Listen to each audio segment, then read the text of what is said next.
Lindsay Strand, and today I'm going to show you how to paint this beautiful hydrangea painting. You're going to need an 11 by 14 canvas, as well as a size 15 and a size 20 flat brush. You'll also need permanent green, primary magenta,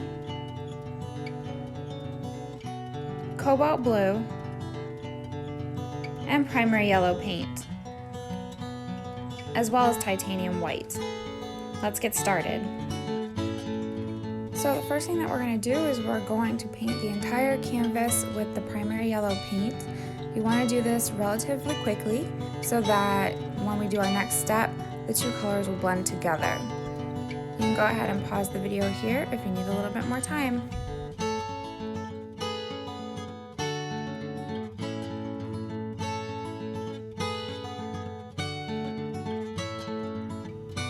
Now that the canvas is fully painted, I'm going back in with some white, and I'm just going to streak that up and down throughout the canvas.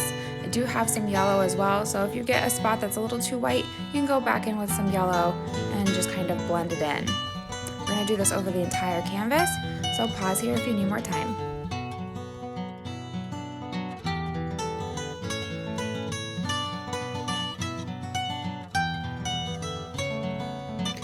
The next thing I'm going to do is go in with magenta and start drawing out where I want my vase and my flowers.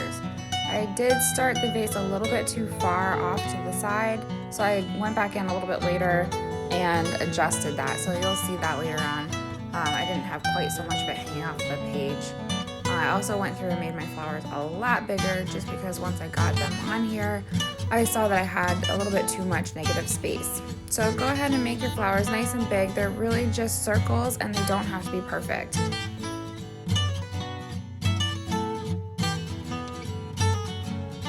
Once you have your vase and your flowers drawn out, you can start adding in your leaf shapes.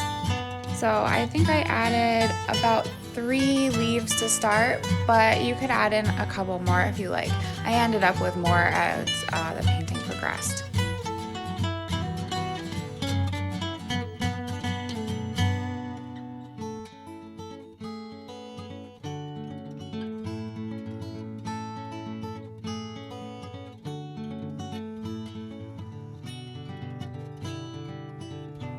So here I am just adjusting that vase like I talked about earlier.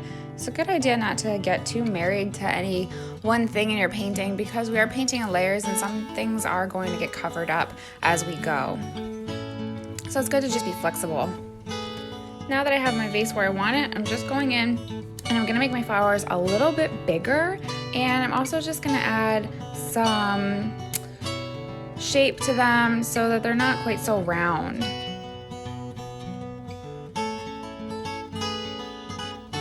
Then I'm going to go back in with the magenta and just fill in, basically scribbling. So this is actually really fun, so have a good time with this step.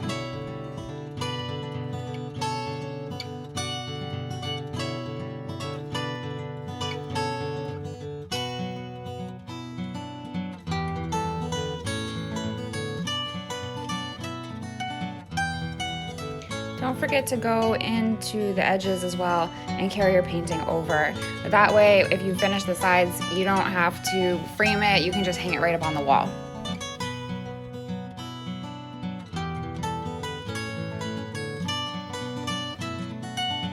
So at this point, I'm just gonna go through and kind of tweak my leaves and tweak anything about the painting that I don't like. It's a good time to pause the video and kind of look over your painting as well and just make those adjustments. Now that I'm satisfied with where I put everything, I'm going in with a dirty brush and some white paint, and I'm just going to scribble that white right into the flowers. If your paint is really dry, you can add a little bit of the magenta to it so that your flowers don't end up super white.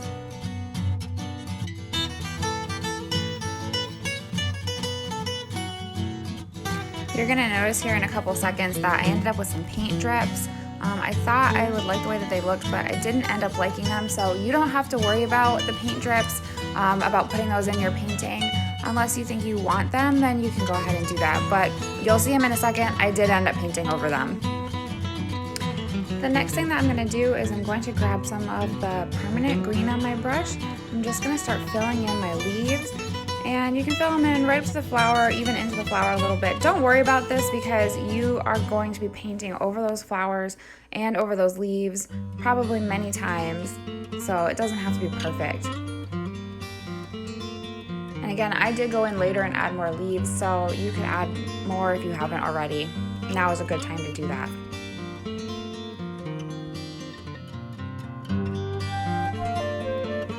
So for the next step, I'm going to take my large brush and my Cobalt Blue. I'm filling in the vase, and just like you did with the green, you can take that blue right up into the flowers. That's totally fine, and that is why we're doing this step now, so you don't have to worry about it later. So just fill that in, get it nice and solid, and you can pause here if you need more time.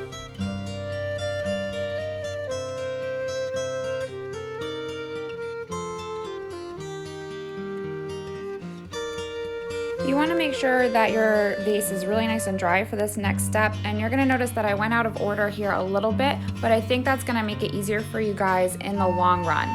So I'm going to take my white paint and I'm going to start drawing in with my paintbrush the stripes. And a little tip that I can give you is to make your stripes about the same width as the paintbrush that you're using, and that's going to make it easier to fill in those stripes in the next step. So if you're feeling intimidated about drawing the stripes in with your paintbrush, something that you can do is use a piece of chalk. Just any kind of white chalk would be fine to draw those stripes in, and you can just paint right over the chalk.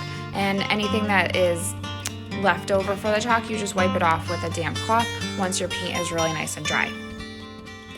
Now remember, you don't have to be as careful with your stripe as I was being here around the flower because we went out of order. So you can, if your flower is hanging down a bit, you can just paint right over it because we're going to go in later and give it all the texture that you see my flowers having right now.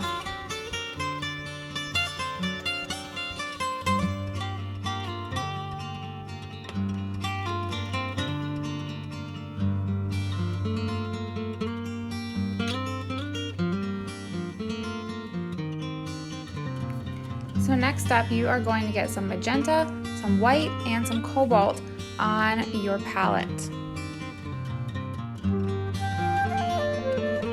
Starting with the top flower, we are going to go in with some magenta and some cobalt and just start filling in the flower with some swiping motions. You want this flower to be the darkest, so keep that in mind with the colors that you use on your brush. And once you've done that, you're going to go back in with white and make these little X marks, and you're going to do this all over the flower. This is going to be the individual flowers on the bloom. Remember, these do not need to be perfect, so have fun.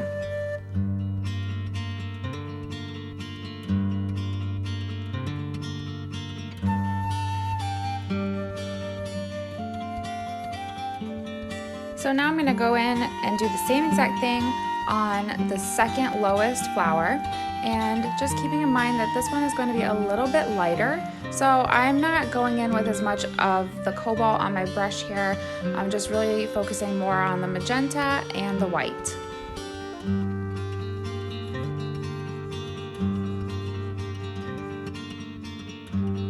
The lower part of this flower is going to be a little bit darker than the top part.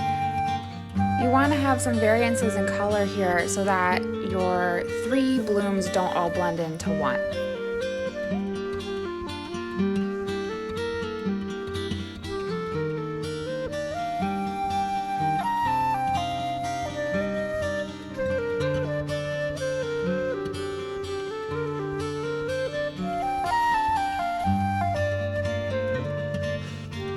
So you'll notice on this last flower that it is the lightest out of all three.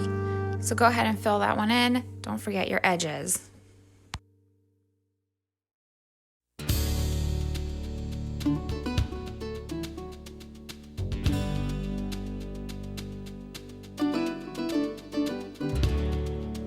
So now we're in the home stretch. I'm gonna go in with some permanent green and a little bit of the primary yellow on my brush and just mix up a lighter shade of green to put in those leaves that I was talking about earlier. And I'm being pretty careful here because I did already paint the flower, so I'm just gently painting around that. If you already did this step, then you can go ahead and skip ahead.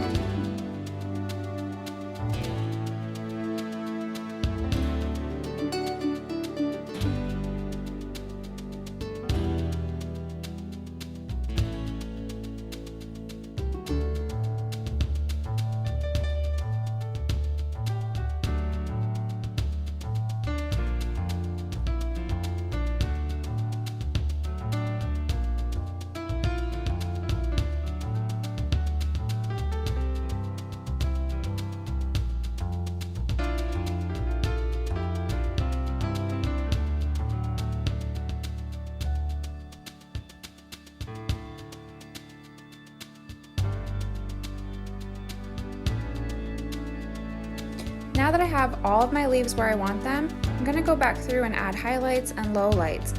Highlights are going to be using a mixture of the green and the yellow. Lowlights are a mixture of the cobalt and the green. Then I'm going to add the veins to all of my large leaves.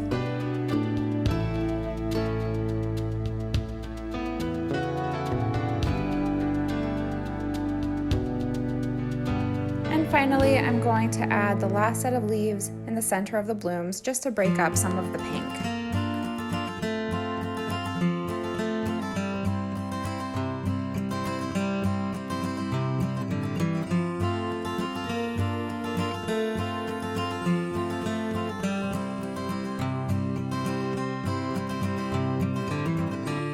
Alright, we're on the very last step. So I took the back side of my brush and dipped it into some of the yellow paint, and I'm just dotting some of the flowers within the bloom that look like perfectly open flowers. So not every single one, but just some of them to add the centers.